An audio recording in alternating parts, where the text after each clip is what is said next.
אין לי מושג. האם אתם אוהבים אחד את השני? לא.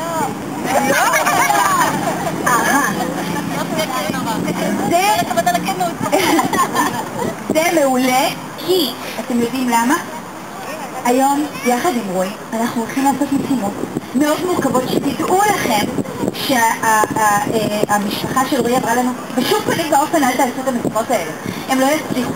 ואנחנו אמרנו שעל אף הכל, ולמרות הכל, ולמרות שילדים לפניכם לא הצליחו במשימות, אתם לעשות את המשימות האלה, שהן בכלל מתאימות לגילאים הרבה יותר גדולים, וביחד אנחנו מדברים על שבדרך כלל זה מתאים לגילאי 12-13.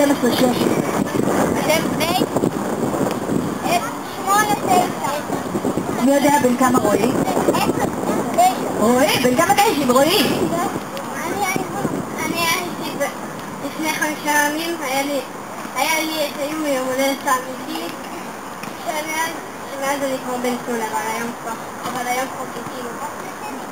רועי בן 8 ו5 ימים.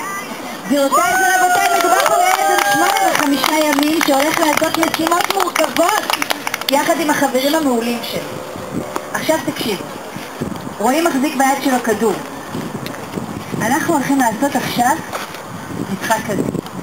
כשהמוזיקה תעבוד, אנחנו מעבירים את הכדור מאחד לשני, מהר, כשהמוזיקה תעצר, מי שהכדור אצלו ביד קם ומאחל לרועי איחול מכל הלב